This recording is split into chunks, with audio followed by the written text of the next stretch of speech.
bienvenidos a Metaeconomía, programa que transmitimos todos los miércoles por Visión Democracia TV, donde estamos construyendo futuros. En el programa de hoy vamos a tratar el tema de la desconstrucción del Estado venezolano. A tal efecto nos acompaña el abogado Gustavo Ruiz, posgrado en Derecho Procesal, connotado empresario y político, profesor de varias universidades del país, y es el enlace nacional de Vente Zulia con la directiva nacional. Gustavo forma parte de la directiva nacional del partido. Gustavo, bienvenido a este programa Meta de Economía. Muchísimas gracias, economista. Es para mí un honor acompañarles hoy a conversar sobre esto que significa la desconstrucción del Estado. ¿Qué significa la desconstrucción del Estado venezolano? Eso es un método, eso es un sistema aplicado y calculado, fríamente calculado por el Foro de Sao Paulo desde aquella famosa reunión donde se dio inicio y donde simplemente se proyectó y se ejecutó la planificación que al efecto diseñó ese ser satánico y diabólico llamado Fidel Castro Ruz, que siempre tuvo los ojos puestos en esa semillita, en esa pepita de oro que en el continente americano significaba el espacio, la geografía venezolana.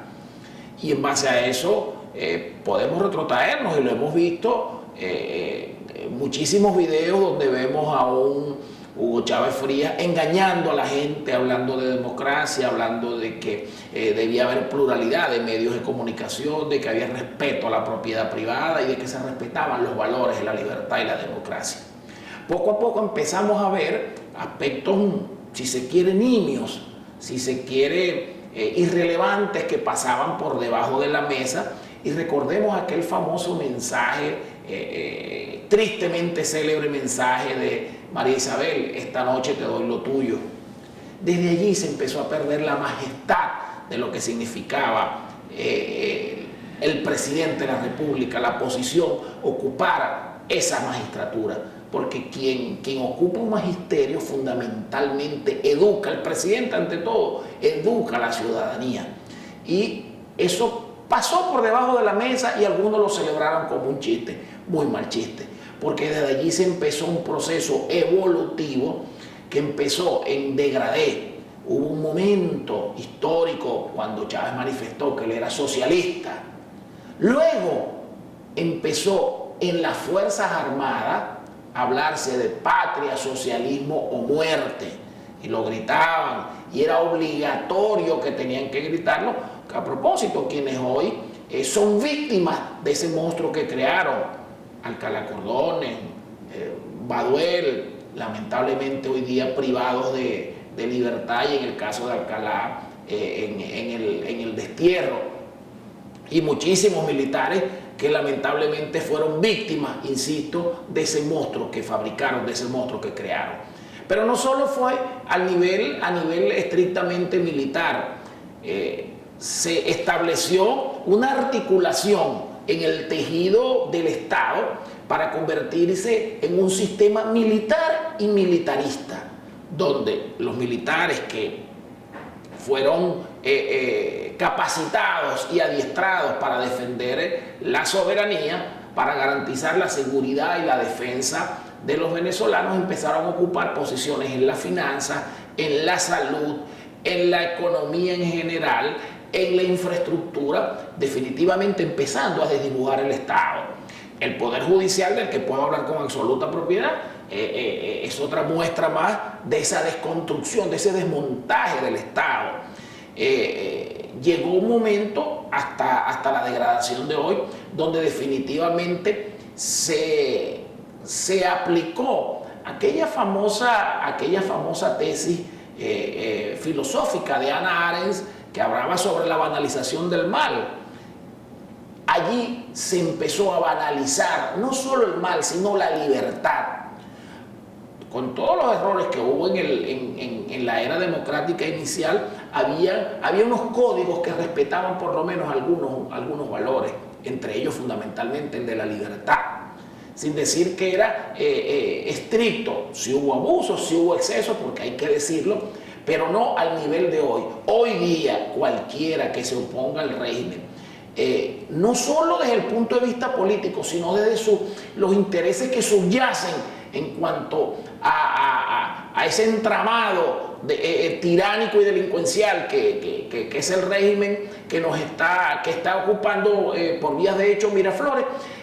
Cualquier cosa que se oponga a ello puede significar sencillamente que se coarte la libertad de cualquier ciudadano.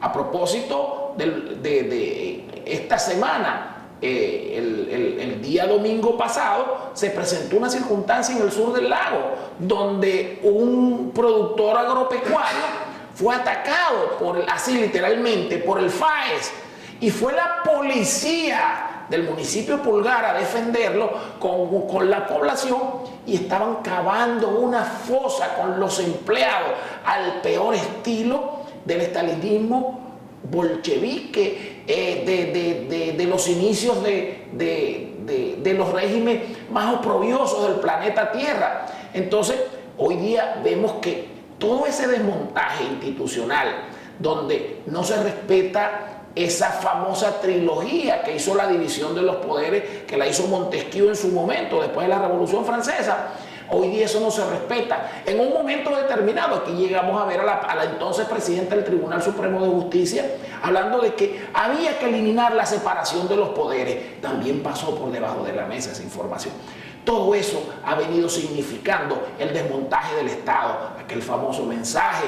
¿Cuánto es que hay allí en la cajita del Banco Central? Sácame unos milloncitos ahí para acá, para hacer la pérdida de la autonomía que significa un banco central en cualquier sistema económico que se precie de ser moderno y que se precie de ser serio.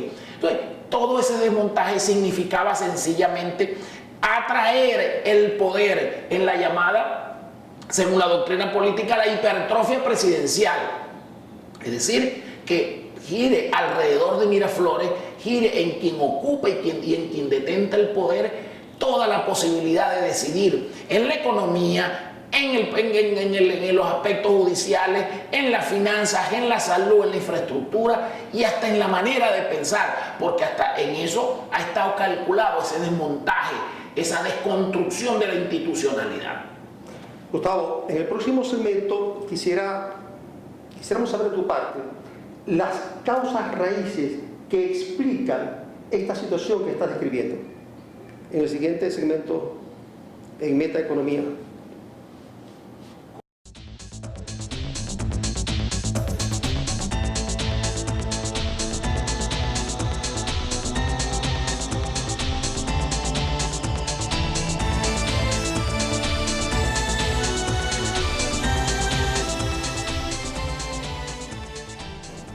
Bien, seguimos con Metaeconomía.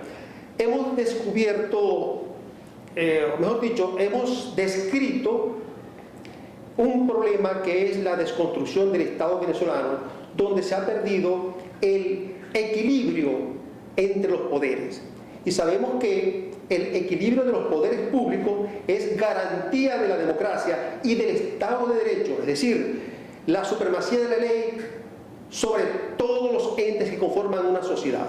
Gustavo, las causas, aunque en el segmento anterior mencionaste algunas causas, pero creo que hay otras causas fundamentales que explican esta situación, y puede ser esa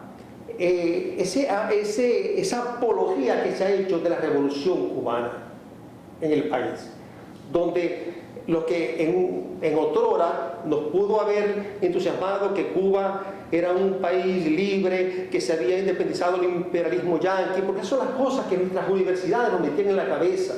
Y esos pensos de estudio hay que rehacerlos, hay que reestructurarlos.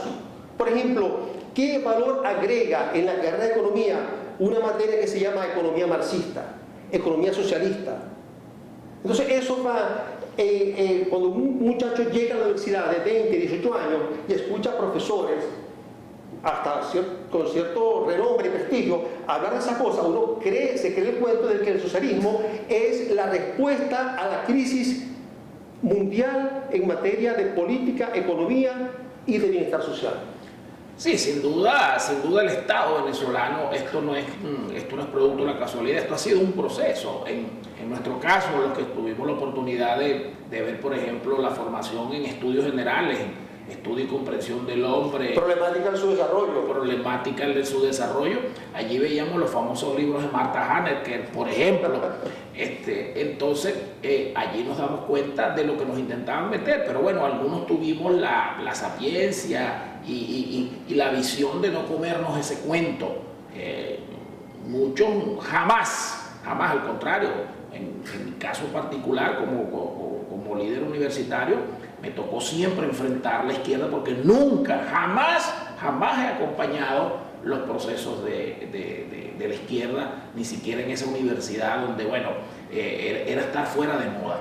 Ahora, con relación al tema, continuando con el tema del desmontaje del Estado, sí, efectivamente, ese desmontaje de esa trilogía de Montesquieu que establece el equilibrio de poder, que no es más que la posibilidad de autocontrol entre un poder y otro. El poder legislativo lo controla el poder judicial y el poder judicial a su vez tiene controles y legislación por parte del poder legislativo, y el poder ejecutivo es controlado por los dos, y uno se sostiene y se soporta en el otro, y eso permite lograr el equilibrio, evita la hegemonía. El hegemón en el poder es lo más peligroso, y eso fue lo que se construyó en este sistema. Han sido tantos los factores, las armas del Estado utilizadas contra civiles, aquel famoso, yo estamos rememorando muchas cosas, aquel famoso "me le echan gas del bueno", eso sencillamente es una violación expresa de la Constitución, que establece y determina que las protestas civiles, las protestas ciudadanas, no pueden ser repelidas mediante armas ni agentes químicos. Eso está en la Constitución. Y allí Chávez se limpió el rostro con lo contenido en la Constitución. Nuestra Constitución por eso es incestuosa, porque su propio padre la violó. Entonces, eso es terrible definitivamente. Aunado a eso, Venezuela venía de un proceso de construcción institucional, con sus falencias, con sus debilidades, con sus fallas, con sus errores, pero sin duda alguna venía en ese proceso, y entre ellos hay que tomar en consideración el famoso proceso de descentralización, que permitió acercar el poder al ciudadano a través de la entonces denominada ley de descentralización y de elección directa de los gobernadores de estado y de los alcaldes.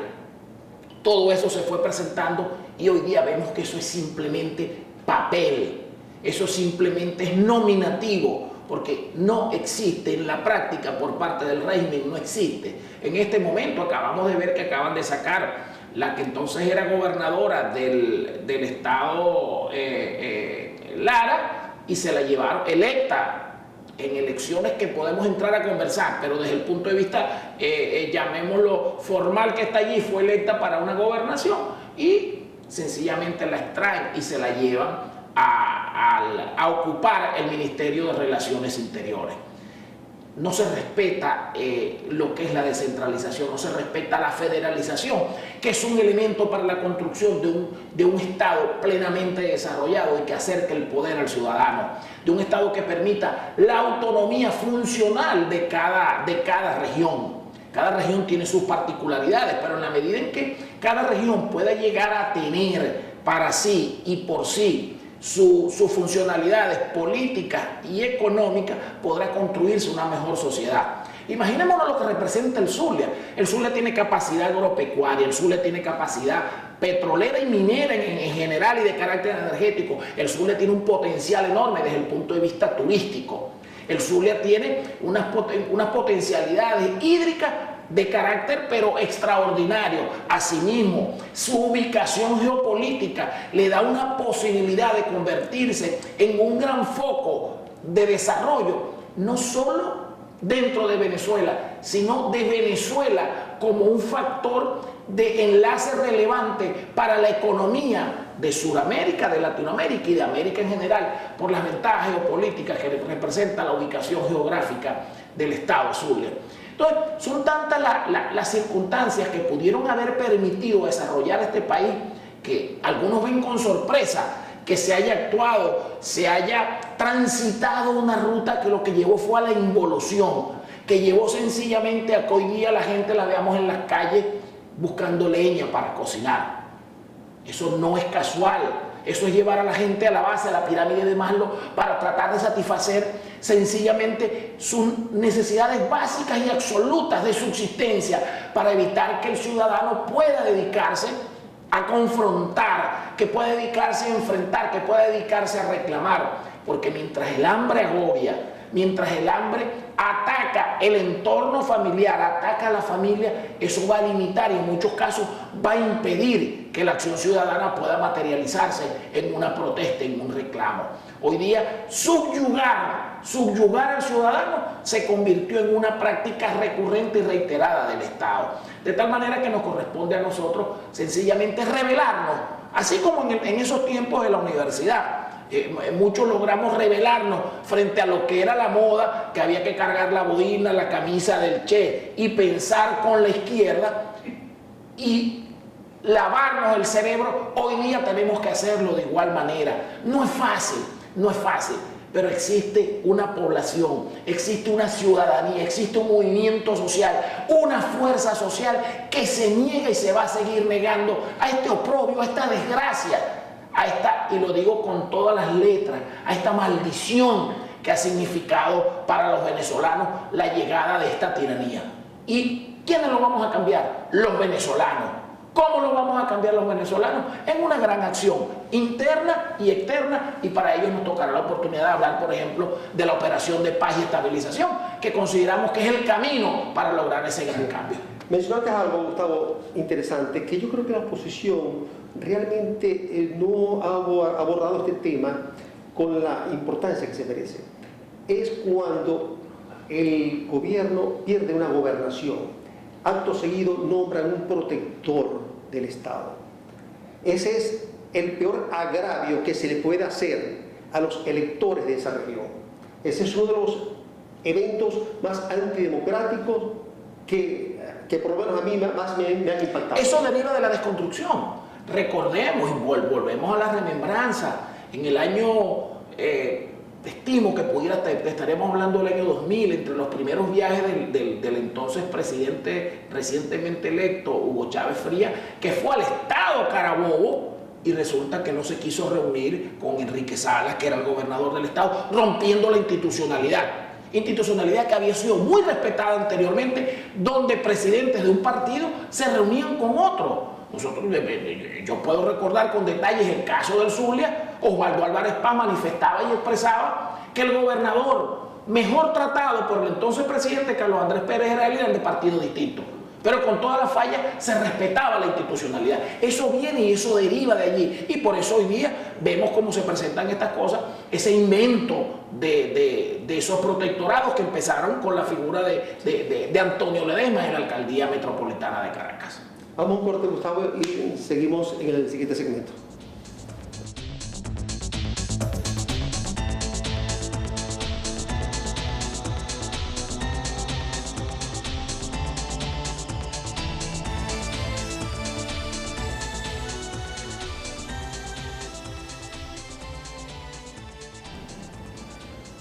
Gustavo, estamos haciendo un estudio, y lo vamos a presentar en este programa, sobre algunos países que tienen, escandinavos, nórdicos, tienen una área parecida al estado Zulia. Son hasta más pequeños que el estado Zulia, del tamaño del estado Zulia. Tienen menos recursos que el estado Zulia. Tienen 4, 5, hasta 3 millones de habitantes, y son países con los niveles de vida más altos del planeta. ¿Cómo es posible que el Zulia, con tantos recursos como tú lo mencionas, estemos en la situación en que estemos? El Zulia tiene que ser una región vanguardista en función del desarrollo nacional. Nosotros tenemos que en el Zulia preparar un plan de desarrollo del Zulia sin precedentes, que solucione la crisis que tenemos actualmente y nos catapulte hacia estadios superiores de prosperidad. Mira, eso es producto de un sistema político que tiene dentro de su diseño estratégico el planteamiento de que hay que subyugar al ciudadano, el planteamiento de que hay que subyugar en general a todo el que ocupe el territorio para ellos apoderarse y aprovecharse de esa circunstancia. Definitivamente este sistema, que ya más que sistema político es un sistema criminal, esta tiranía le interesa y observa, e insisto, dentro de su diseño estratégico, una población totalmente dedicada a resolver sus necesidades y sus planteamientos de carácter básico. ¿Qué proponemos nosotros? ¿Qué vemos nosotros? Y lo digo con optimismo porque lo tengo seguro. Creo genuinamente que eso va a pasar. ¿Qué va a pasar aquí cuando el sistema caiga? Cuando este sistema político caiga, cuando estos criminales salgan de ocupar en Miraflores, vamos a tener el rediseño del Estado, vamos a tener el replanteamiento de la ruta política, social y económica de Venezuela. ¿En qué sentido? Fundamentalmente con libertades,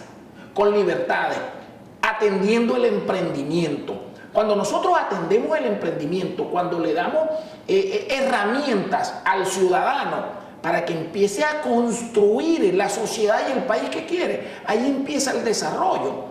Olvidémonos de la existencia de PDVSA como era. Esa PDVSA macro desarrollada, que entre paréntesis se había convertido en una suerte de repollo o de cebolla porque crecía hacia adentro. Y sé que eso me trae algunas confrontaciones con algunos amigos míos de la PDVSA. Entonces, era un subsistema, bueno, dentro del sistema. Si entramos en esa discusión, tardaríamos otro programa, sí, porque tengo 1000 críticas para esa PDVSA también que existía, que le dio la espalda al país. Eran una entelequia y eran una célula aislada de Venezuela. Así es. Pero eso sería otro tema. Pero en general, ya ese empleado petrolero que estaba dedicado a recibir con satisfacción un salario justo y era bien remunerado, tenía un comisariato que le daba, ya él tiene que pensar como empresario. Él tiene que ir a montar su empresa. ¿Para qué? Para trabajar como proveedor de válvulas, de conexiones, dar servicio a las tuberías, a los pozos petroleros. Vaya usted a saber, que lo pongo como un ejemplo. Porque cuando ese empresario vaya a hacer eso, me va a buscar a mí en el bufete para que yo le haga el acta de asamblea o le haga el aumento de capital. Cuando yo haga ese aumento de capital, yo tengo que llamar al señor que vaya y me le haga servicio a la impresora, que tiene 3 años parada porque no se mueve, para que la trabaje.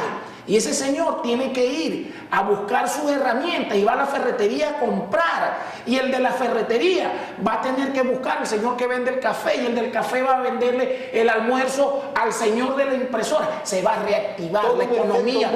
Allí eso es sencillo. Aquí no estamos inventando el agua tibia. Se va a despertar un país. Se va a despertar una potencialidad que lo que está es adormecida, lo que está es narcotizada por el efecto de un sistema que no le permite su crecimiento. ¿Dónde están aquí los planes de desarrollo social? Metidos en los sistemas CLAC, donde dan arroz con gorgojo, sardinas podridas y granos de caraotas de Nicaragua en mal estado. Y la gente, aplicando aquel axioma de un hombre de izquierda que también admiro, porque aquí nadie es extremista. Ali Primera decía: la ignorancia no mata al pueblo, pero tampoco lo salva. Lo salvará su conciencia, y en eso ni ha puesto el alma. Hoy día hay que darle vigencia a ese planteamiento.